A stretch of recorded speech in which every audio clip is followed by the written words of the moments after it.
assistant professor from SNS College of Physiotherapy. I am here to talk about the anatomical inguinal canal.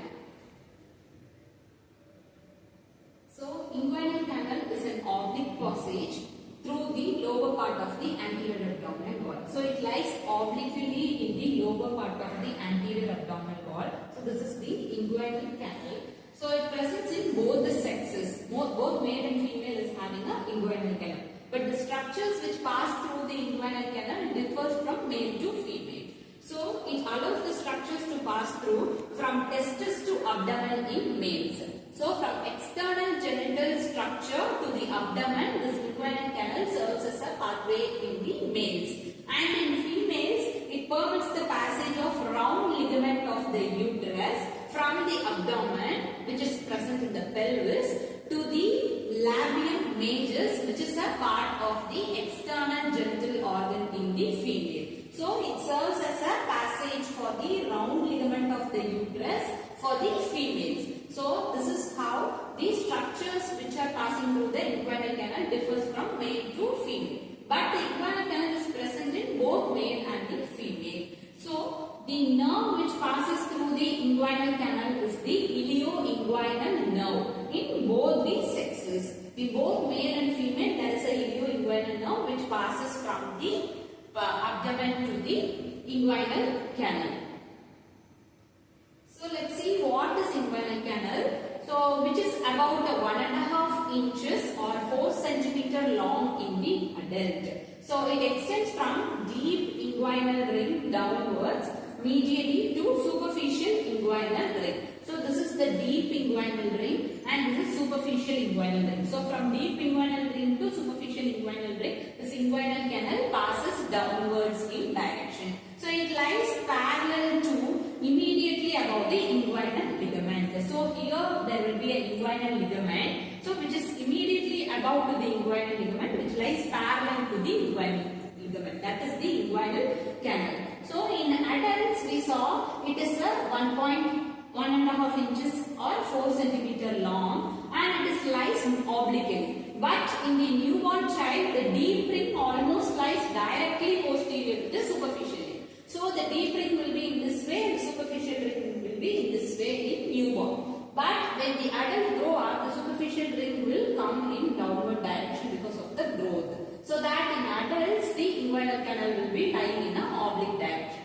But in the newborn, the inguinal canal will not lie in oblique direction, which is lying in a same similar way from deep inguinal ring to superficial inguinal ring. So we'll see what is a deep inguinal ring. So the deep inguinal ring is an oval opening in the fascia transversalis. Fascia transversalis is the layer of the abdominal wall, which is one of the layer. So the deep inguinal ring is an oval opening. So which is an oval opening present in the fascia transversalis. It lies about half inches above the inguinal ligament, midway between the anterior superior iliac spine and the symphysis pubis. So it is lies here. So this is the deep inguinal ring. So from the deep inguinal ring only the inguinal canal is starting.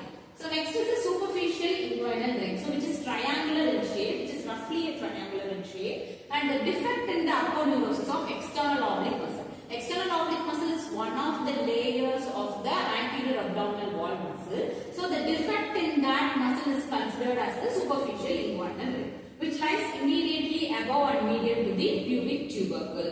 So its margin is sometimes called the crura. So the margin of the superficial inguinal ring is sometimes called the crura. It gives attachment to the external spermatic fascia in the male.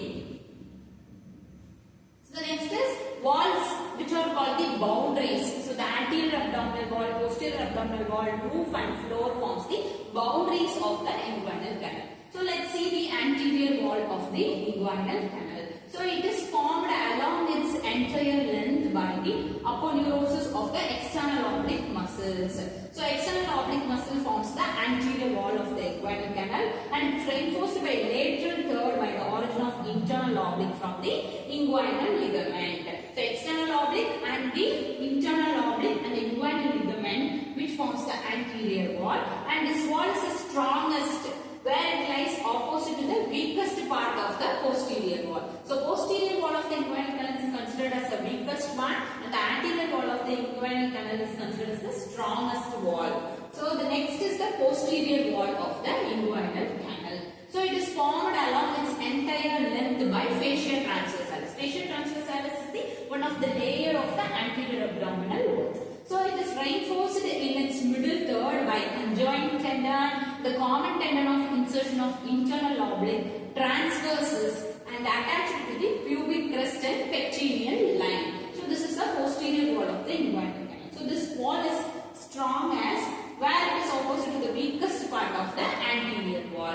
So the part which is weaker in the anterior wall of the inguinal canal is present in the parallel to the strongest part of the posterior wall of the inguinal canal. So the next inferior wall of the inguinal canal, which is called as the floor, which is a base for the inguinal canal. So it is formed by rolled under inferior edge of aponeurosis of external oblique muscle, which is called the inguinal ligament. The external oblique muscle, which will be rolled inward in direction, which forms the floor of the inguinal canal. So the superior wall of inguinal canal is the roof, which forms the roof surface of the inguinal canal. So it is formed by arching the lowest fibers of the internal oblique and the transverse abdominis muscle. So mainly we have to remember the 2 points.